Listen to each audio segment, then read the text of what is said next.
नमस्कार दोस्तों, आज फिर मैं हाजिर हूँ एक और सच्ची घटना के साथ। दोस्तों, आज की जो सच्ची घटना है वो हमारे उत्तर प्रदेश के ऊधमपुर जिले की है। ऊधमपुर जिले के पास एक थाना पड़ता है जिसके पास में एक व्यक्ति रहता है। व्यक्ति एक दिन एक कॉल गर्ल के पास फोन करता है और कहता है कि मैडम, मुझे आज रात के लिए एक लड़की चाहिए। वो महिला उस लड़के से कहती है कि लड़की तो आपको मिल जाएगी, लेकिन उसके लिए आपको पैसा देना होगा। वो लड़का इस बात पर भी एग्री हो जाता है। तो वो महिला कहती है कि आपको आधा पेमेंट अभी करना होगा। तो वो लड़का कहता है कि मैं पेमेंट तो कर दूंगा, लेकिन पहले मुझे लड़की दिखाई जाए। वो महिला उस लड़के के फ़ोन पर 15-20 लड़कियों की फ़ोटो भेज देती है, लेकिन वो लड़का उन 15 लड़कियों में से किसी को भी पास नहीं करता। लेकिन वो फिर कहता है कि मुझे इससे भी अच्छी और लड़की चाहिए। तब दोबारा में वो महिला 4-5 लड़कियों की और फोटो भेजती है। तो वो लड़का उसमें से एक लड़की को सिलेक्ट कर लेता है और कहता है कि मुझे ये लड़की मेरी बताई हुई जगह पर मिलनी चाहिए।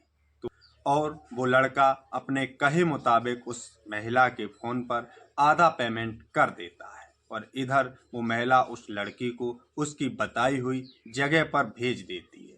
जब वो लड़की उस जगह पर पहुंचती है और जब होटल के रूम का दरवाज़ा ओपन करती है और लाइट जलाती है, तो देखती है कि सामने उस रूम में उसका पति होता है। ये दोनों एक दूसरे को देखकर काफ़ी परेशान हो जाते हैं।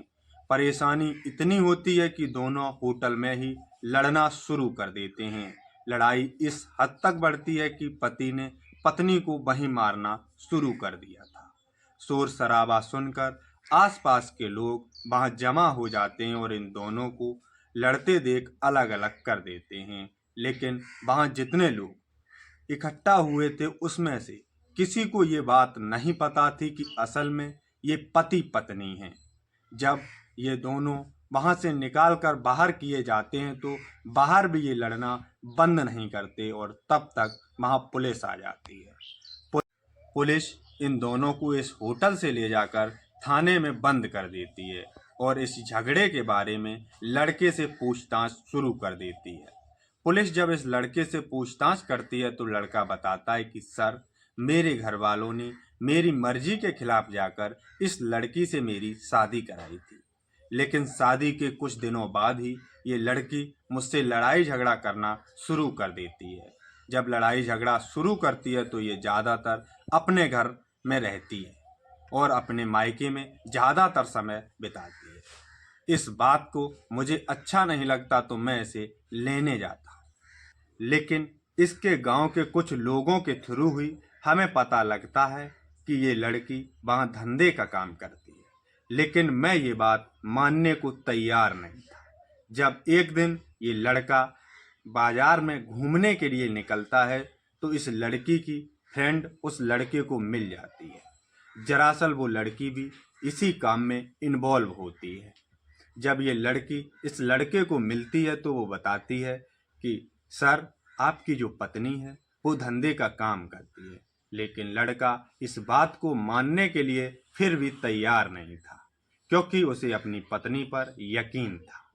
लेकिन जब उस लड़की की ज़्यादा कहने पर ये लड़का मान जाता है और बताता है कि ये लड़की आपकी पत्नी जिसके साथ ये धंधे का काम करती है, मैं उसका नंबर देती हूँ, और वो लड़की उस औरत का नंबर इसको दे देती है जिसके साथ इसकी पत्नी धंधे का काम किया करती थी। जब इसकी पत्नी की फ्रेंड इसे उस औरत का नंबर देती है जिसके साथ इसकी पत्नी धंधे का काम किया करती थी, तो कुछ दिन बाद ये लड़का उस नंबर को ट्राई करता है अपनी पत्नी की सच्चाई जानने के लिए और लगाता है और उस औरत से कहता है कि मुझे एक कॉल गर्ल की ज़रूरत है। वो औरत इसको बताती है कि आपको कैसी लड़की की ज़रूरत होती है। दरअसल ये सारा उस लड़के की स्कीम के तहत हो रहा था जो उस महिला ने पहले 15 लड़कियों की तस्वीर भेजी थी जो इसने फेल कर दी थी। दरअसल उनमें इसकी पत्नी की तस्वीर नहीं होती है, लेकिन जब बाद में वो महिला 2-4 लड़कियों की फ़ोटो भेजती है जिसमें इसकी पत्नी भी होती है और ये अपनी पत्नी को ही रात के लिए सिलेक्ट करता है। जब इसकी कहानी पूरी पुलिस सुनती है तो उस महिला को भी बुलाया जाता है जिससे मिलकर इसकी पत्नी धंधा किया करती थी। पुलिस इन दोनों की बात सुनकर उस महिला को तुरंत गिरफ्तार करके जेल में डाल देती है और इन दोनों को अपने तहदीर के तहत छोड़ देती है।